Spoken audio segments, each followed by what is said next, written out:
مسکان کون ہے، کہاں رہتی ہے، کیا کرتی ہے؟ 2 دن قبل تک اس کو کوئی نہیں جانتا تھا، لیکن آج یہ نوجوان لڑکی پوری امت مسلمہ کے لیے فخر کا باعث بن چکی ہے۔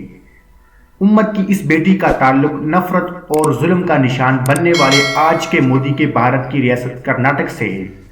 جہاں حال ہی میں تعلیمی اداروں میں مسلمان طالبات کے لیے حجاب لینے پر پابندی عائد کی گئی۔ گزشتہ روز وائرل ہونے والی ایک ویڈیو میں مسکان کو دیکھا جا سکتا ہے کہ وہ اپنی سواری پر باحجاب کالج کے پارکنگ ایریا میں داخل ہوتی ہے تو وہاں درجنوں ہندوؤں کے غنڈے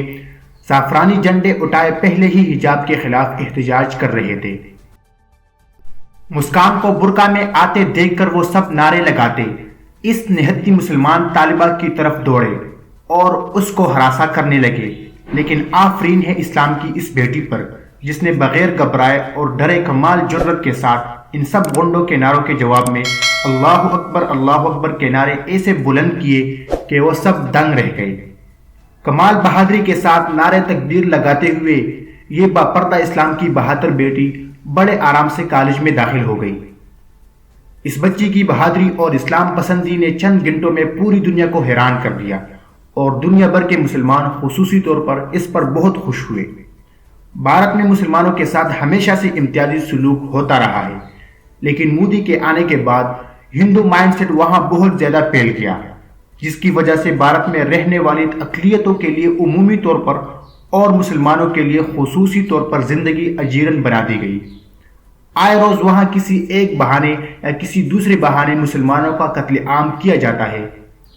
انہیں ہندو کے غنڈے آئے دن بے دردی سے ریاست کی حمایت کے ساتھ قتل کرتے ہیں۔ وہاں مسلمانوں کے لیے رہنا مشکل کر دیا گیا ہے۔ حکومتی پالیسیاں اور فیصلے اس انداز میں کیے جا رہے ہیں کہ بھارت میں ماں سوائے ہندو کے کوئی دوسرا نہ رہ سکے، اور خصوصاً وہاں کے رہنے والے مسلمانوں کے لیے یہ ایک مشکل ترین دور ہے۔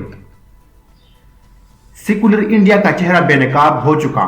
اب بھارت ایک ایسے راستے پر چل نکلا ہے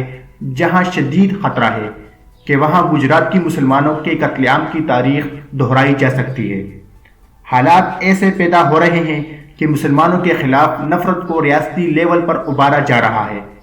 ایسے حالات میں مسکان کی جرت اور بہادری اگر ایک طرف بھارت میں رہنے والے مسلمانوں کے لیے حوصلہ افزائی کا ذریعہ بن سکتی ہے،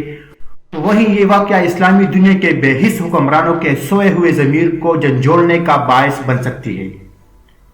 بھارت جو ظلم اپنے ہاں رہنے والے مسلمانوں کے ساتھ کر رہا ہے اور جس بربریت کا سامنا کشمیریوں کو وہاں ہے، اس کو روکنے کے لیے دنیا کو اپنی بے حسی ختم کرنا پڑے گی، اور اس کے لیے مسلمان ممالک کو مل کر آواز اٹھانی پڑے گی۔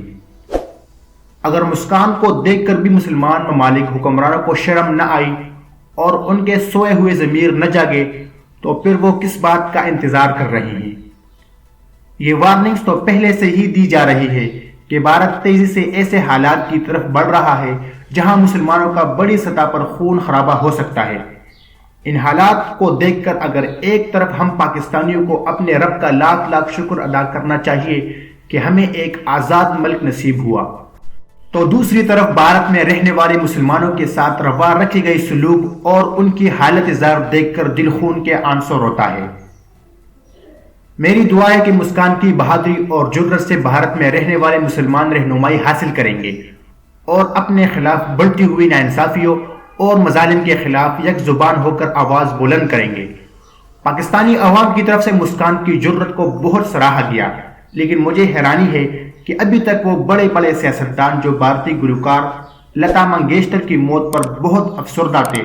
اور انہوں نے اس پر اپنے تعزیتی بیان بھی دیے اور سوشل میڈیا میں ٹویٹس بھی کی، وہ کرناٹک کی اس بہادر مسلمان لڑکی کی جرت پر کیوں خاموش ہے؟